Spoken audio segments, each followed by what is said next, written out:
Welcome to Have I Got News For You? I'm Mel Gedroych. In the news this week, shocking footage reveals that not even the management at the Sports Direct warehouse get enough time for their lunch break.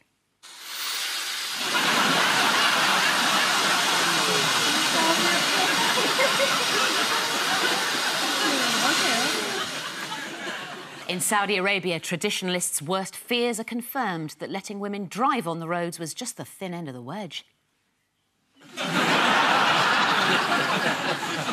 And the BBC's Autumn Watch is inundated with complaints as new footage captures all too vividly the savage cruelty of nature.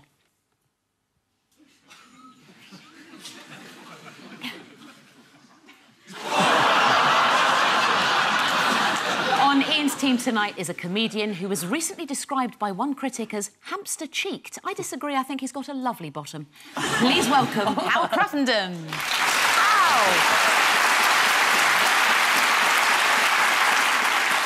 And with Paul tonight is an award-winning writer whose book The Boy with the Top Knot follows his parents' lives from rural Punjab to the steps of the Wolverhampton Tourist Office, whose staff surely have the toughest job in the world. Please welcome Satnam Sanghera. And we start with the biggest stories of the week. Paul and Satnam take a look at this. Oh, yes, this is the never-ending story. Oh, God, look at him, there he is. David Davis, there's a photograph of the DUP, and that's a man getting very annoyed. He can't believe it. He's just lost out in the Kevin Costner lookalike competition. So, yeah, this is about the border, the Irish border between Northern Ireland and the Republic of Ireland. It's got to be sorted out before Sunday in a couple of days' time, so and then it will all be all right. Nice. Satnam, so basically this is Theresa May's latest attempt to make Brexit happen, even though she backed Remain, and she's been vetoed by the DUP, who are for Brexit, although they represent Northern Ireland, which are Remain. And the whole thing is being opposed by Jeremy Corbyn, who said he was Remain, but actually is probably Brexit. So Brexit is just going really well. You make that sound incredibly easy. Oh, it is, as David Davis said. Is he the thickest man that's ever lived, do you think, David Davis? The thickest? The thickest man that's ever lived. I mean, there's probably other thicker people, but I can't think of them at the moment. Did you see his appearance yesterday, on Wednesday it was, you know, when he appeared in front of a parliamentary select committee and said, oh, no, we haven't done anything. Nothing. I know I said we'd done loads of things, but we haven't. I secretly, though... No, don't make us... Keep it a secret. Oh, sorry, OK. Are you about to say that you secretly fancy him? No, not fancy him. No. I've always quite liked his style, David Davis? I don't know why. I've always quite liked his style? And I've got a feeling, that whole thing when he's, you know, what is it, all the tests they're meant to be doing? Impact assessments. Impact assessments, yes. I've got this feeling that he's doing it to make sure we all still have a lovely Christmas and don't see the tree. Do you know what I mean? I can't think he's got evil intentions. And you called Davis the thickest man. I withdraw my comments. He had a very bad day, even if you like him. I think his argument was that the Parliament was asking for impact assessments, but actually what he had was sectoral analysis. Yes. So therefore he didn't have to produce it. And it's a bit like saying, I haven't produced the homework because you call it homework, but I call it humwork. Even the stuff he had, he said there's some enormous document and that he's only read the start of and then gave up. It's understandable, though, because Brexit is really boring. You know, for me, more than anything else, it feels like a really long Indian wedding, you know? You've been stuck in a marquee in Luton for 5 days, you know. Your uncles are talking about the buy-to-let market. There's another 5 days to go. And basically, you will do anything to get out of it, up to and including agreeing to Brexit. So is it like a long Indian divorce, then? Oh, we don't divorce. Oh, right. This is indeed news that arguments about boring old Brexit, as you've said, have been overshadowed by arguments about scary old Northern Ireland. It all came up at lunch. I mean, because Really? Yeah. Very unpleasant. Jean-Claude. It was a celebratory lunch, and in the middle of it, she gets a phone call and she says, oh, sorry. You know, I said over the starter that I've agreed everything. I haven't. We're going home. And that was it. Arlene Foster phoned up, said no. Yeah. Which is a traditional Northern Irish greeting. My wife is from the Northern Ireland Unionist community, and I would warn Theresa May, you do not mess with these people. I've so many times had my plans smashed. Like what, Hal? Can I Like go out what? for a curry with Marcus and Simon? No! You know, it's... I just think Theresa's going to end up sleeping on the couch. And, Does anyone know what's the difference between no regulatory divergence and continued regulatory alignment? Divergence is what the DUP fear in thinking that Northern Ireland might be different in some way from the rest of the UK, which it is in lots of other ways, which they don't mind in the slightest. There's different laws there, different regulations there, not least the libel laws. This is interesting now. Oh, it's great. This is great. the DUP want to be close to the UK on things on this issue, but they don't in things like gay marriage and abortion and things that might drag them out the 1950s. Sorry, but I just said that to stick it to the in-laws, really. But, no, I do. How's Christmas looking? Yes. Awkward, yes.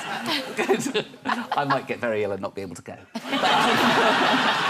What, according to The Times, is Theresa May's fundamental problem? I should know this, given I work for The Times. Yeah, come on, Satnam. I have no idea. Fudge. Oh, Fudge. Right. She's been trying to fudge her way through the EU Yeah, negotiations. well, that's what negotiations are, aren't Exactly. You know And she's diabetic. That's slightly unfortunate thing to pick up on. they? There'll be a fudge. there'll be a fudge. Just wait till this is on Dave. We'll all be laughing. What do the Labour Party think should be done in these EU negotiations? They think they should keep very, very quiet. Yeah. In case anyone notices that they haven't got an idea either. You're absolutely right. They're not saying anything. And according to The Telegraph, Jeremy Corbyn reportedly stopped his EU spokesman from talking to the media after the Prime Minister's Brussels failure. Furious Labour MPs are threatening to rebel against Jeremy Corbyn if he refuses to stand up for a soft Brexit. Oh dear, I think John McDonnell will be visiting them with his ice pick. Who is the real architect of this whole sorry ruddy mess? Cameron? Dave Cameron, yeah. Dave, He Cambo. decided to gamble the country's future on a referendum just to settle a pathetic argument in his mental party. Yeah.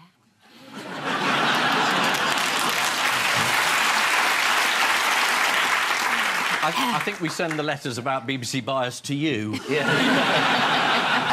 Would you like to see a baby that looks like David Cameron? Yeah, absolutely. Yeah? Come on, here we go. There we go. That is Bobby Carter there, little baby, who's been in the news this week for his exceptional head of Cameron-esque hair. Fantastic hair. Who is still raking it in from the EU? Oh, Nigel Nigel Farage. Farage. Absolutely. Oh, in unison, team. Yeah. He's got a pension now, hasn't he? Yes, do you know how much? For? Oh, £67,000 a year. 73,000. 73, yeah. 73? Can we play higher and lower? He thinks his family shouldn't suffer, so he's very kindly decided to take this pension from the EU. Yes. I don't remember that figure on the side of the bus, do you? I hardly dare ask this, but Hal, do you quite like Nigel Farage? Can I say one thing How? about Nigel How? Farage? He has the voice of an angel, doesn't he? Do you not It's find quite it, though? gravelly. It's quite There's gravelly. something about his voice, and I thought... Do angels is have that what it particularly is? gravelly voices? Mary, you're going to have a baby, do you know what I mean? Now, Joseph, he ain't the father, but, you know, keep him sweet. Keep him sweet. He's going to be the son of God. You're going to call him Jesus. Must go.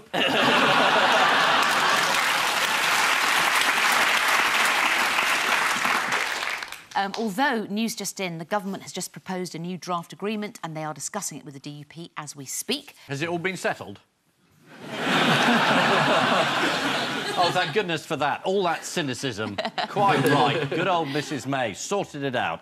The EU Commission said talks would continue into the night, adding, tonight more than ever, stay tuned. This is Theresa May's attempt to ruin the Good Friday Agreement with the really bad Monday Agreement. A senior DUP figure said, this is a battle of who blinks first and we've cut off our eyelids. Yeah, well, To be fair, when talking about Brexit, that's just about the only way you can stay awake. After Nigel Farage revealed that he intends to claim his EU pension of £73,000 a year, he denied he was a hypocrite, saying, "I've just voted to get rid of my job. I was the turkey that voted for Christmas. So, in the festive spirit, let's pull out his giblets and shove an onion up his arse."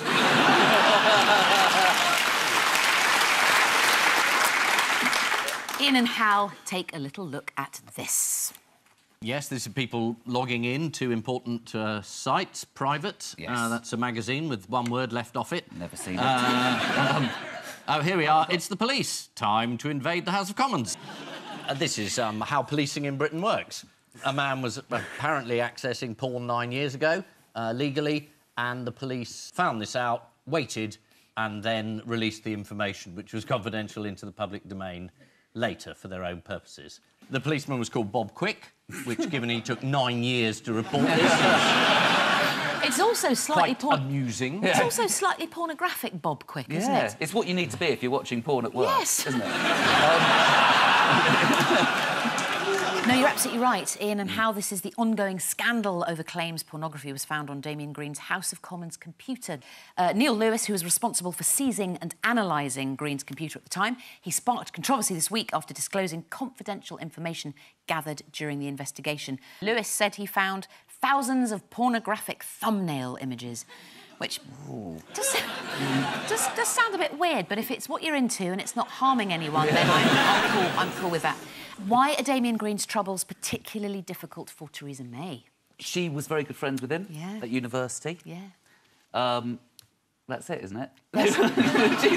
No. She's very close to him politically. Absolutely. No, So it could... if he isn't fired, people might say it's because he's her good friend. A cabinet source told the Sunday Times, "There's a danger with saving him because he's so close to her and it'll look like she's looking after her mate's job.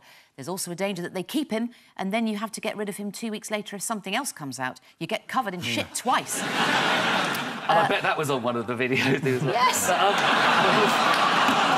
Sorry. And we should say that Damien Green is adamant he has never watched or downloaded pornography on the computer. How might Jeremy Corbyn find himself near some pornography very soon? Oh, you mean if GQ is displayed on the top shelf? Oh. Yes. He's on the cover of GQ. This is Jeremy Corbyn. Ding dong, Jeremy! Look at that. Do you think that's his real body or have they superimposed his head? He does come out very well, doesn't he? A very attractive man. You think he's been airbrushed? I think he might have been a little touched up. Do you want to have a look at the original picture? Yes. There we go.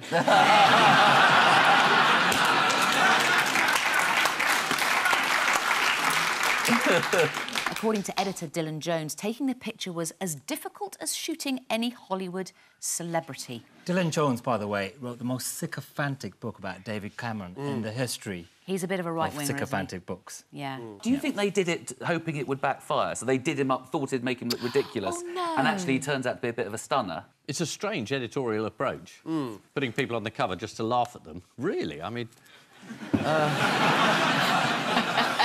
There's no future in that. It'll never work. Yes, this is the ongoing scandal over claims pornography was found on Damien Green's office computer. You may not believe this, but while I was researching this story about Damien Green, pornographic images and the Metropolitan Police, someone actually sent me a dick pic, which I'm going to share with you now. Commissioner Cressida Dick there, doing a fine job. Also this week, the Social Mobility Commission resigned en masse, saying that the Prime Minister was failing in her bid to build a fairer Britain.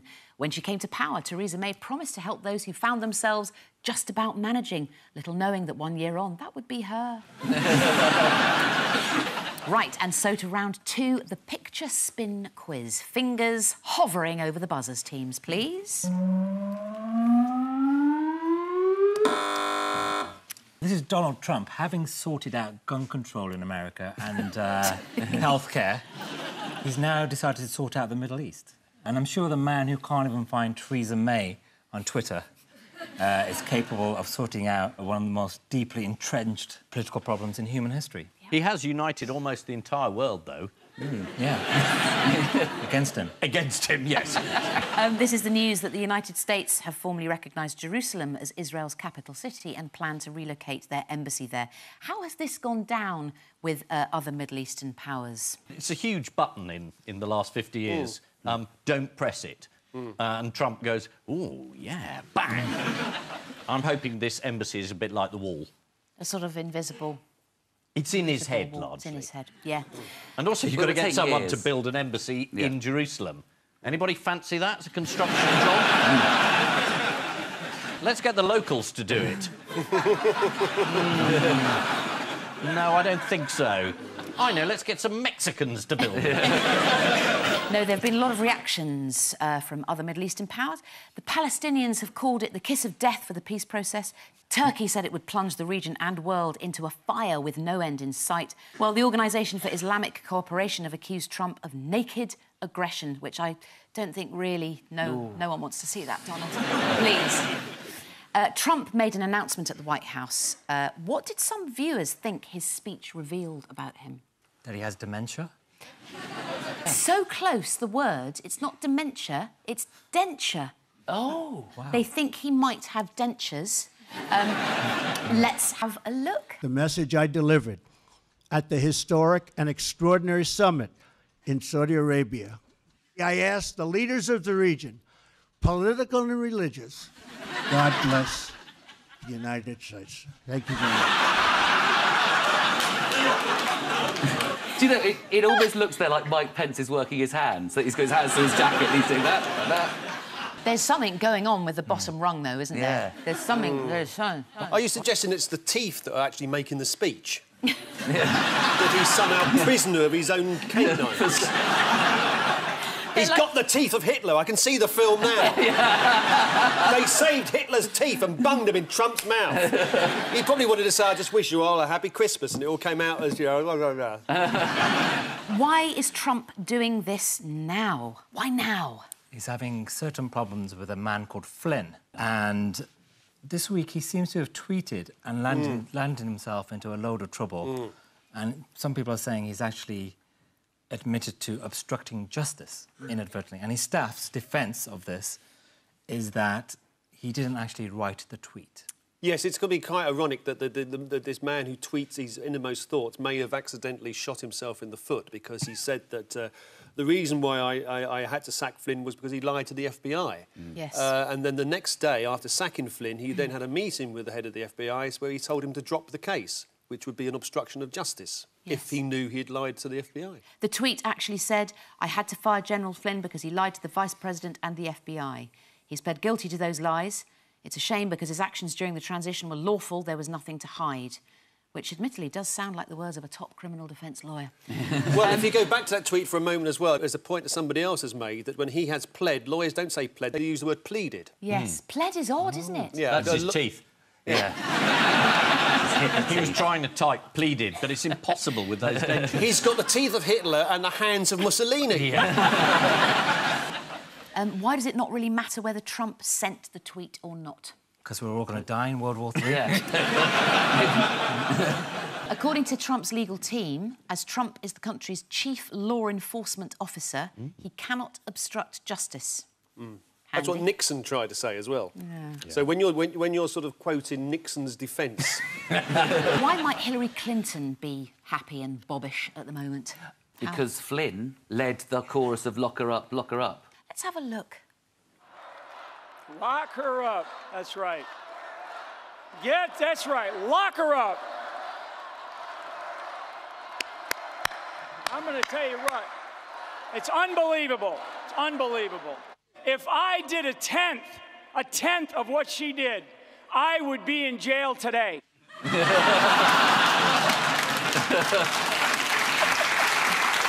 This is Donald Trump's latest attempt to bring lasting peace to the world. One of many people to condemn Trump's position on Jerusalem was Pope Francis. Mind you, the popes never really liked the president ever since their first meeting when Trump saw a flash of white dress and plunged forward for a quick grab. Fingers on buzzers, teens.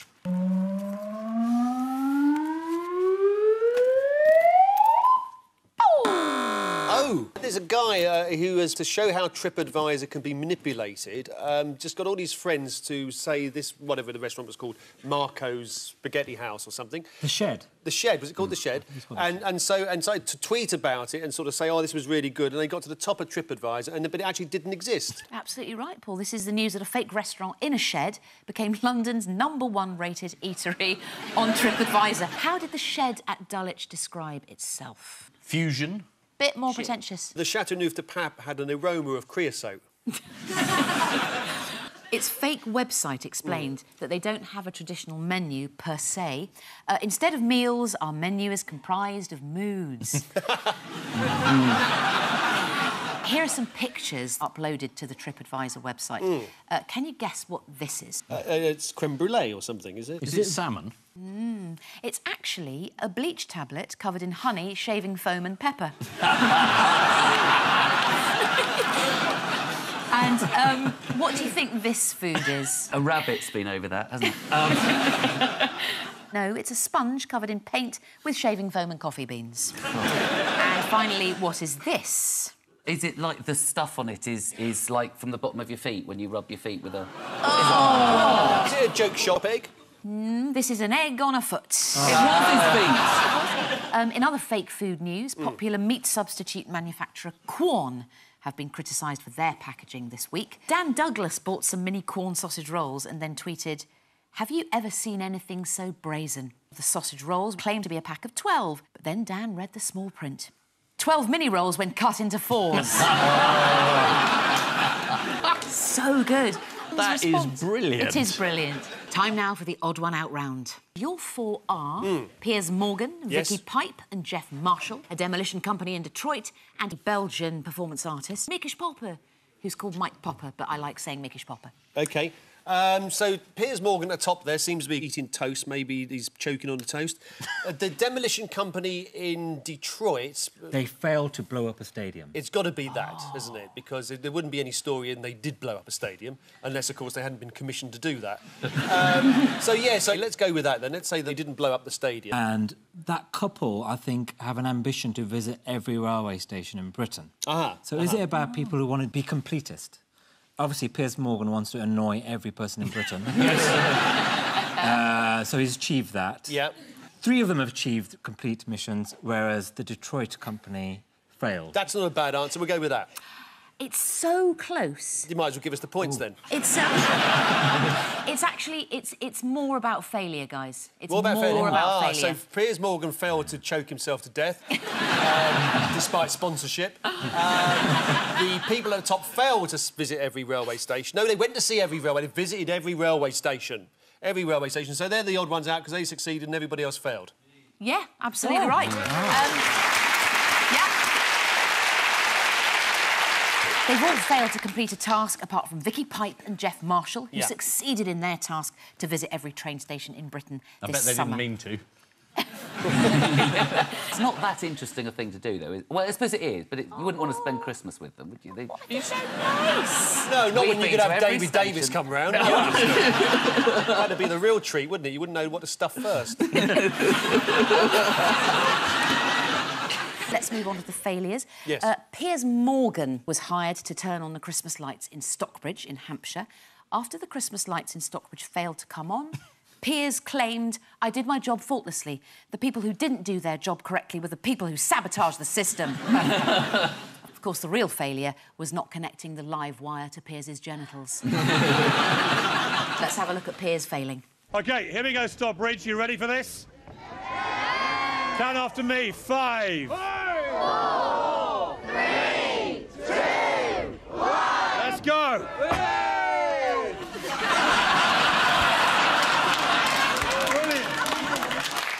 Now, we must focus on the other failure. It was Micah Porpish. Do you know what he failed at? Was he going to cover his entire body in gold foil? And Ran out of foil. No. It's got nothing to do with what we're looking at, then? No, it really hasn't. No. It's going to be difficult for us to get it, then, isn't it? He chained himself to an enormous block of marble from which he tried to sort of chisel himself out. And after his 19-day ordeal... 19 days? Yep. He told The Telegraph, "This block of marble was the symbol of history, the history of art. which I am trying to free myself from, I have discovered that this is not possible. Vicky Pipe and Jeff Marshall spent 15 weeks this summer visiting every single one of Britain's railway stations by train. To pay for their railway journey to every station, they crowdfunded £38,000. That got them as far as Manchester in peak time. After that, they were on their own. Piers Morgan's attempt to turn on the Christmas lights in Stockbridge was unsuccessful. This is an odd failure for a man who can normally light up a room just by leaving it. Time now for the missing words round, and we start with pigeons are much cleverer than we thought and could even what? And could even hold down a job in the government, making David Davis look like the that he actually is. It's actually understand the concept of space and time. Yeah. Time is very important for pigeons. 1 hour 40 at Gas Mark 5 and they're delicious. Next, what? The ultimate tribute to suffragettes. The bootleg suffragettes.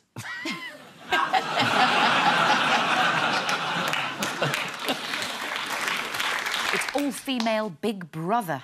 To celebrate 100 years of women's suffrage, Channel 5 have announced they will be running a female-only Celebrity Big Brother in January. When the producer was asked to comment on the series, he said, "It's a great step forward for the feminist movement, and I bet they keep the house nice and tidy too." Finally, mother so scared by virtual reality experience, she what? Shat herself.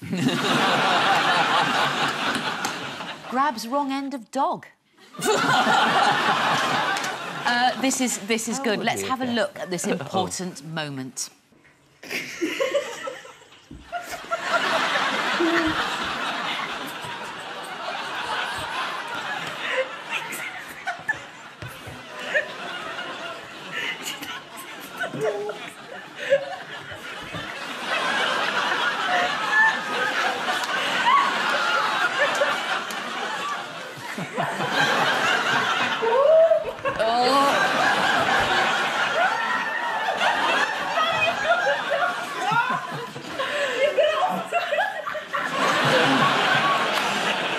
So the final scores are Ian and Hal have 3 points, Paul and Satnam have 9 points. Well done.